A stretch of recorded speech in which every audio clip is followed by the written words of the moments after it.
Teacher calls black girl a liar about her father being in NASA, and freezes when her father walks into the classroom wearing his space gear. Ava Thompson, stop lying to the class now.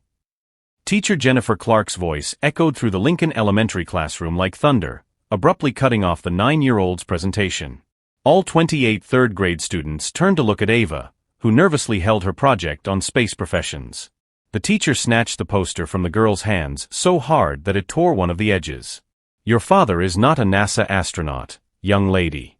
Stop making up fantastical stories to impress your classmates. Ava felt her face flush. But Ms. Clark, it's true. My dad works at the Johnson Space Center and... Enough. Clark interrupted, waving the torn project in the air. Kids like you are always making up lies about their parents to make themselves look special. Astronauts don't live in simple houses in the neighborhood where you live. They're important people with degrees from expensive universities. The silence in the room was deafening. Ava could feel all eyes on her, some classmates whispering to each other. Tyler, a blond boy in the front row, raised his hand timidly. Teacher, maybe her dad really. Tyler, sit down. We're not going to validate lies in this classroom. Clark turned to Ava with that fake smile that all teachers use when they're being cruel for the sake of education. Ava, sweetie, there's nothing wrong with parents who have ordinary jobs. My father was a mechanic, and I was proud of him. But lying is ugly.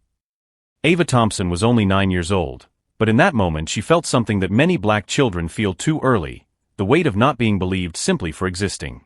Her eyes filled with tears, but she didn't cry. Not there, in front of everyone.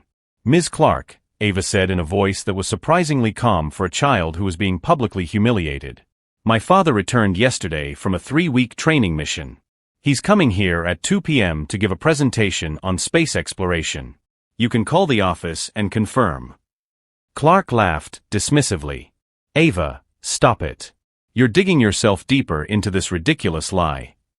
What Ms. Clark didn't know was that Dr. Michael Thompson had indeed landed at Ellington Air Force Base the night before, after 3 weeks of intensive training for his upcoming mission to the International Space Station. And at that very moment, he was at the Johnson Space Center, organizing some real space equipment he had promised to bring to his daughter's school presentation. More importantly, Clark had no idea that the simple house where the Thompsons lived was only 15 minutes away from the Space Center because Dr. Thompson had deliberately chosen a quiet, multicultural neighborhood, far from the spotlight, so that Ava could grow up with her feet on the ground, despite her father's extraordinary job. Ava returned to her desk with the torn project in her hands, maintaining her dignity as Clark continued the class as if nothing had happened. But her classmates noticed something different in the girl's eyes. It wasn't sadness or shame, it was a quiet determination that made some wonder if they really knew Ava Thompson. Under the table, Ava discreetly checked the cell phone her mother let her carry for emergencies. A message from her father, Princess, finishing up preparations here. I'm bringing some surprises that will make the class's eyes light up. I love you. Ava put her phone away and smiled slightly. Clark interpreted that smile as insubordination, but anyone who really knew the Thompson family would know that it was something very different. It was the smile of someone who knows that the truth has an interesting way of revealing itself at the right moment. If you're enjoying this story about prejudice and the strength of a child who refuses to bow her head, don't forget to subscribe to the channel, because what is about to happen when Dr. Michael Thompson walks into that room will completely redefine the concept of public humiliation. But this time, the one who will taste the bitter taste will be the one who should be protecting, not destroying, his students. The public humiliation was just the beginning. During recess, Clark didn't miss the opportunity to spread her version of the facts around the teacher's lounge. Can you believe it? That little black girl made up that her father is a NASA astronaut, clearly seeking attention. She laughed as she stirred her coffee, as if discussing the weather. These kids live in a fantasy world. Someone needs to bring them back to reality. Ms. Martinez, who taught the class next door, frowned. Jennifer, are you sure? Maybe you should check before you. Carmen, I've been teaching for 15 years. I know when a child is lying. Clark interrupted with that arrogance that only mediocre people have when they feel superior. Astronauts don't live in the Riverside Gardens neighborhood. Period. What Clark didn't know was that Riverside Gardens had been strategically chosen by the Thompson family precisely because it was a discreet, multicultural neighborhood where a family of space scientists could live without the spotlight. Dr. Michael Thompson had learned, after years of working on classified programs, that the less attention you attract, the better for your family's safety. Back in the classroom, Ava sat at the back, rearranging the torn pieces of her project.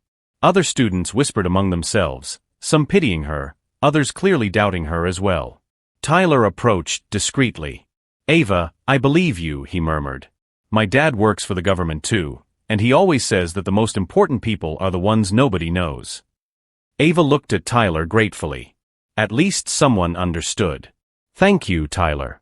That means a lot." But Tyler's kindness was quickly crushed when Clark returned to the classroom. "Ava Thompson, come to the front, please."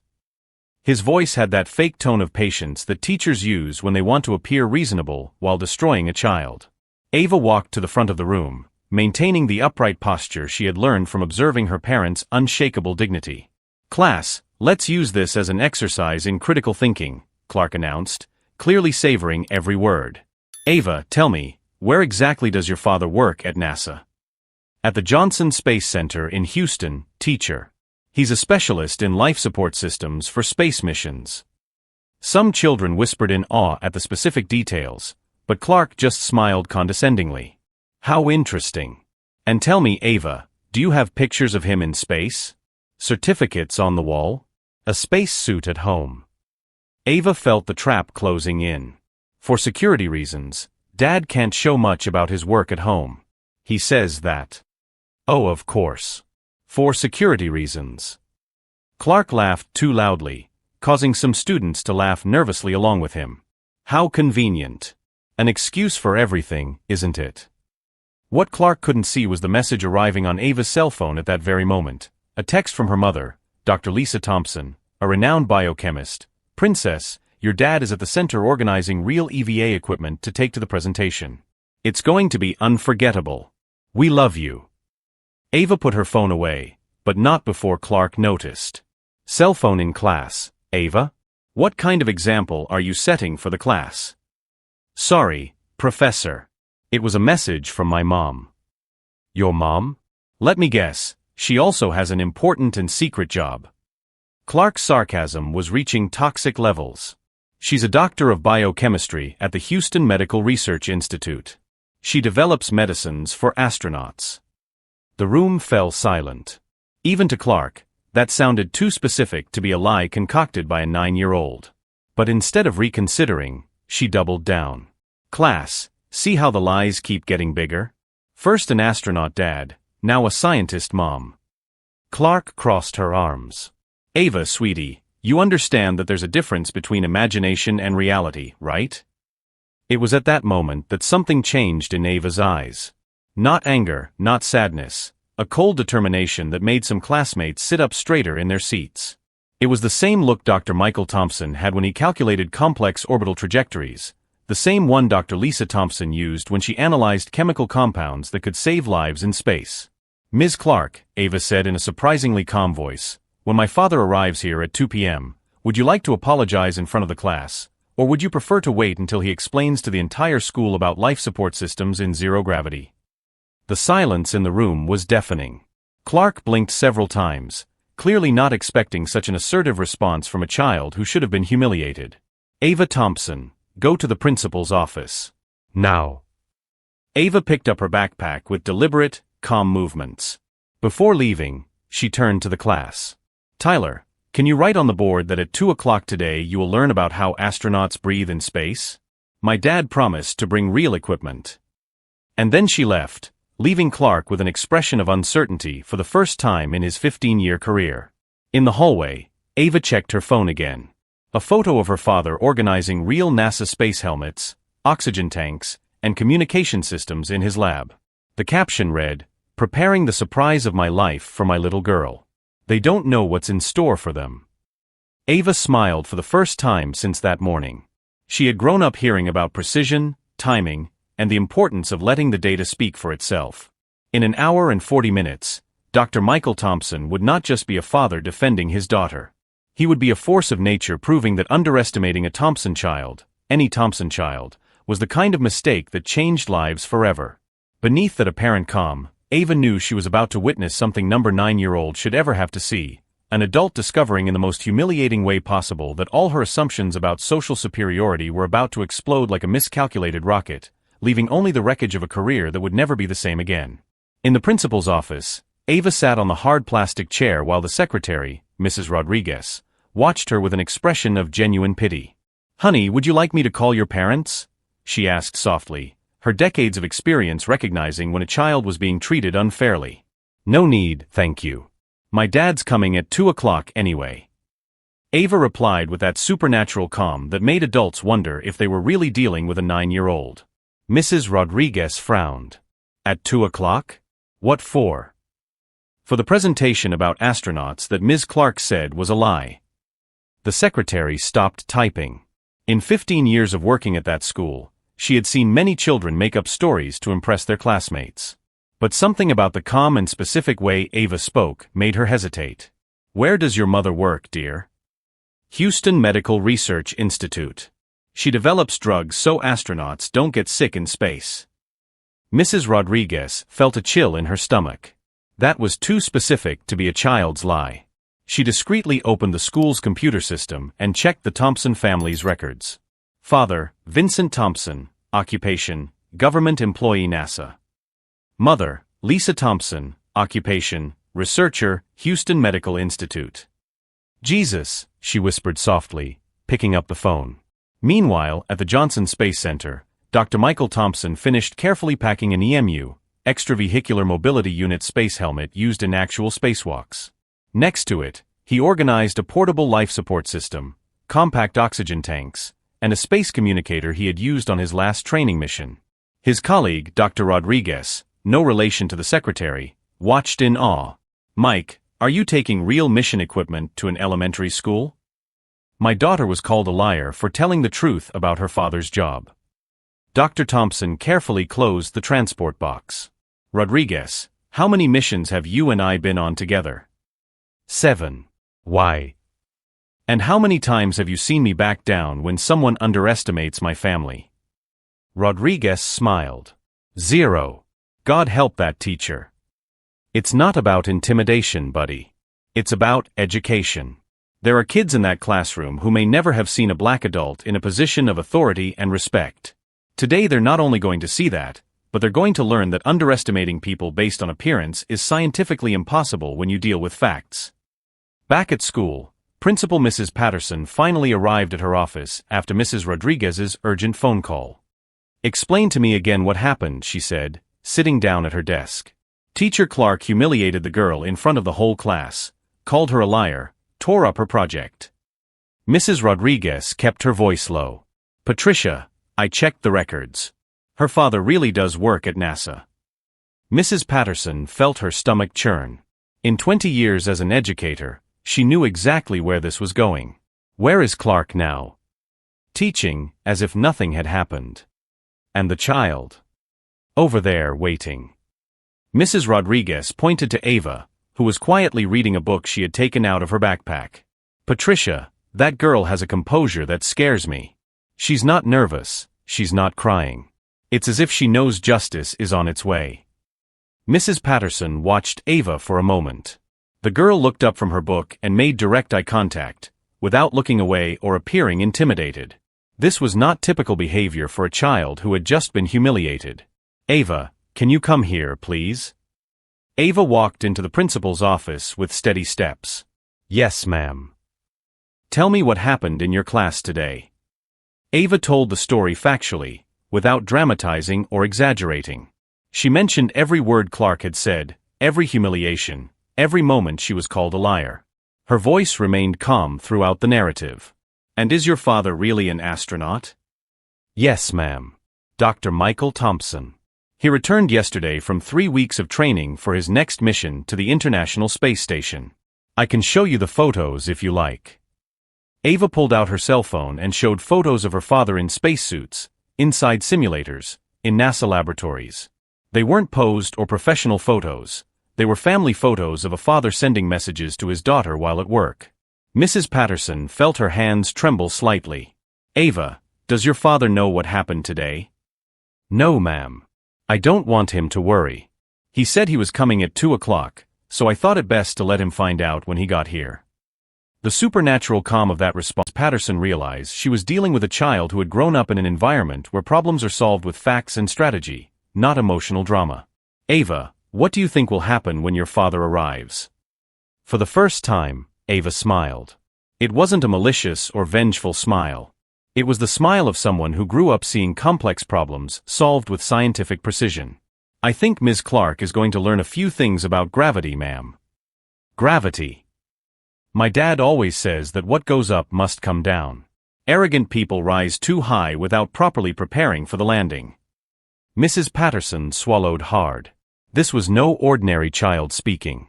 This was a child who had absorbed the wisdom and precision of two PhD scientists, who knew exactly how to deal with people who underestimate their abilities. At that moment, Mrs. Rodriguez knocked on the door. "Patricia, there's a man here from NASA who wants to talk to you. He says it's about educational equipment that will be presented today at 2 o'clock. Mrs. Patterson looked at Ava, who continued to smile calmly. "Let me guess. Your father sent someone ahead to prepare the ground." "Dad doesn't leave anything to chance, ma'am. He always says that successful missions depend on meticulous preparation and backup for all contingencies." The principal finally understood what was going on. Dr. Michael Thompson wasn't just going to show up at the school to confront a prejudiced teacher. He was treating it like a full-fledged scientific operation, with logistics, preparation, and clear objectives. "Ava, may I ask you a personal question?" "Of course, ma'am." "Aren't you even a little nervous about what's going to happen?" Ava thought for a moment before answering. "Ma'am, my mother saves lives by creating medicines that allow people to survive in space. My father makes decisions that keep astronauts alive in environments where a mistake can mean instant death. They taught me that when you have facts on your side, nervousness is just wasted energy." Mrs. Patterson felt a chill. "And are you sure you have the facts on your side?" "Ma'am, in approximately 1 hour and 10 minutes, my father will walk into this school carrying equipment that costs more than Ms. Clark's house. He will be wearing security credentials that give him access to federally classified information. And he will explain to a room full of impressed children exactly why judging people by their appearance is scientifically impossible when you deal with empirical evidence." The principal realized she had just witnessed something that few adults have the privilege of seeing, a 9-year-old who had inherited not only his parents' intelligence, but also their methodological approach to problem solving. "And after that?" Ava deliberately put her phone back in her backpack. "After that, ma'am, Ms. Clark will have to decide whether she wants to publicly apologize for judging an entire family based on prejudice, or if she'd rather explain to the school board why she chose to humiliate the daughter of a federal employee who has direct access to the NASA administrator's office." Mrs. Patterson felt her hands sweat. "Ava, do you understand that this could ruin your teacher's career?" "Ma'am," Ava replied with a serenity that reminded the principal that she was talking to the daughter of two people who literally planned space missions. "My father always says that the consequences of our actions are determined by physics, not by our desires. Ms. Clark chose her actions. Physics takes care of the rest." At that moment, Mrs. Patterson understood that she was not just witnessing a child defending her family. She was about to witness a practical demonstration of how people who truly hold positions of power and knowledge deal with those who confuse arrogance with authority. And for the first time in her 20-year career in education, she realized that perhaps it was Teacher Clark who needed to learn the most important lesson of the day, that true authority does not come from humiliating children, but from having the knowledge and competence to raise an entire classroom to the level of the stars. The clock on the wall read 1:15 p.m. In 45 minutes, Dr. Michael Thompson would walk into that school not as an angry parent, but as a force of nature proving that some people don't just reach for the stars, they control them. At 2 p.m. sharp, 3 black NASA cars pulled up in front of Lincoln Elementary like a small presidential motorcade. Mrs. Rodriguez, watching from the office window, felt her legs tremble.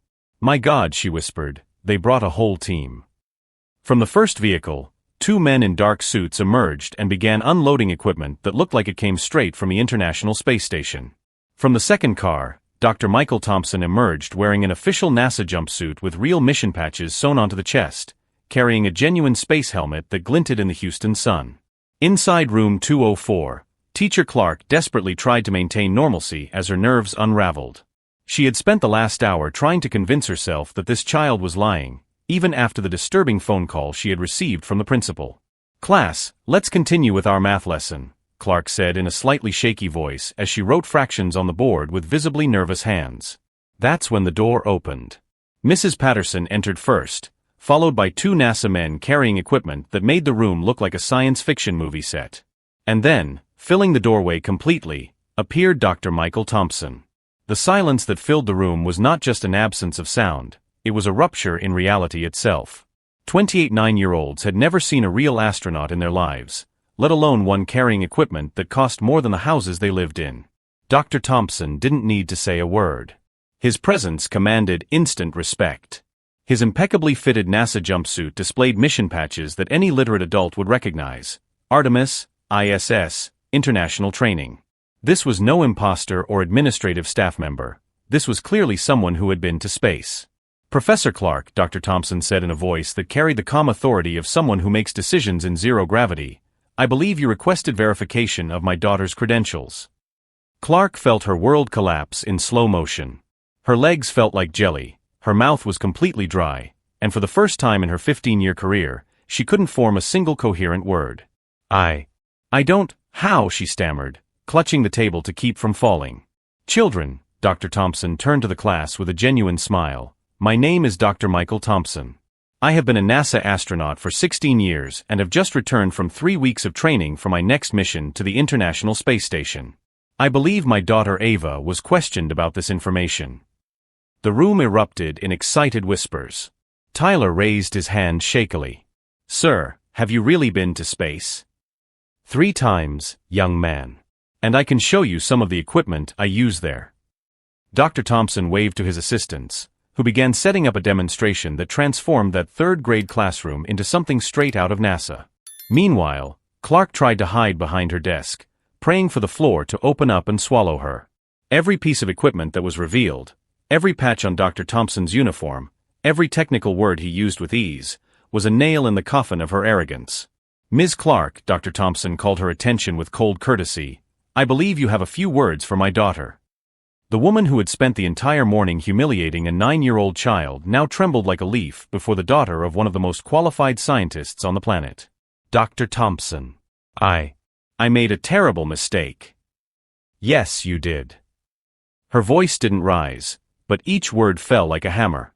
You assumed that a black child was lying about her father's profession because our family didn't match your mental image of what an astronaut's family should look like. The room grew so quiet you could hear the air conditioning fan. The children stared between Dr. Thompson and Clark like spectators at a tennis match where only one side had a racket. More importantly, Dr. Thompson continued, removing genuine space gloves from a carrying case, you taught this room full of impressionable children that authority allows you to humiliate those you consider inferior. That is a lesson that will take decades to undo. Clark began to cry. Not tears of genuine remorse, but the desperate crying of someone who realizes they have just lost everything. Credibility, authority, respect, possibly their job. Dr. Thompson, please, I didn't know. I never imagined. Exactly. You never imagined. He gently placed his hand on Ava's shoulder. She had watched the whole scene with that supernatural calm that now made perfect sense. She had grown up watching how truly important people deal with conflict.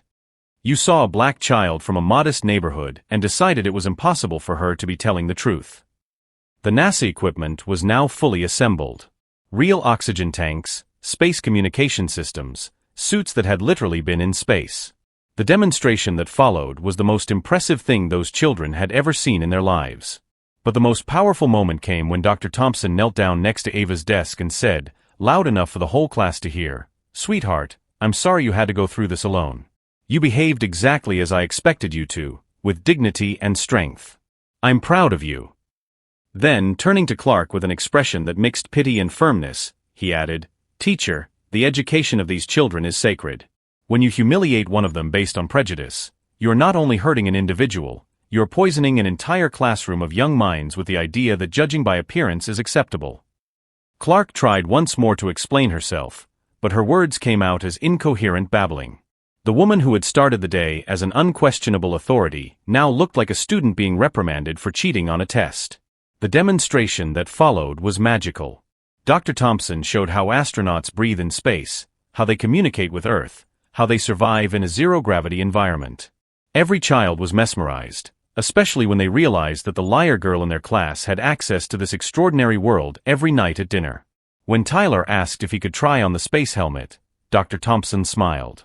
Of course, but first I want you all to understand something important. It doesn't matter where you come from, what color your skin is, or how much money your parents have. If you want to touch the stars, the only thing that matters is to study, work hard, and never, ever let anyone tell you that your dreams are impossible. The look he gave Clark as he spoke these words needed no translation. The woman had just been given a lesson in how to truly teach, taught by someone whose job was literally to reach for the stars. The next 2 hours were the most humiliating of Jennifer Clark's career and the most glorious of Ava Thompson's life. While the children lined up to try on real space equipment, Clark remained in the corner of the room, irrelevant and diminished, watching how true education happens when you treat every child as capable of greatness. The question hanging in the air was not whether Clark would survive that public humiliation, but whether she would ever be able to look in the mirror again knowing that she had tried to destroy the dreams of a child who had more access to the stars than she would ever have to anything of real importance. And as Dr. Thompson transformed that ordinary classroom into a portal to the cosmos, it became clear that some lessons about respect can only be learned when you discover that you have underestimated someone who literally works above the clouds where your arrogance will never reach. 6 months later, Clark was packing up her last belongings. The dismissal came after a thorough investigation. Other parents reported similar cases of prejudice. Her educational career was over. Ava, now in 4th grade, led the school's astronomy club. Dozens of children, inspired by her story, dreamed of the stars. Dr. Thompson visited monthly, showing that dreams have no color. Tyler remained friends with Ava, learning that courage sometimes means defending those who are right, not those in power. Mrs. Patterson implemented strict anti-discrimination protocols. Jefferson Elementary became a national example of inclusion. Clark's humiliation became a case study in education colleges, how prejudice destroys careers and hurts children. Ava learned that truth has gravitational power. The more they try to suppress it, the stronger it returns. If this story touched you, subscribe to the channel. Because sometimes the best revenge is not to destroy those who underestimate us, it is to prove that our greatness shines brighter than any prejudice.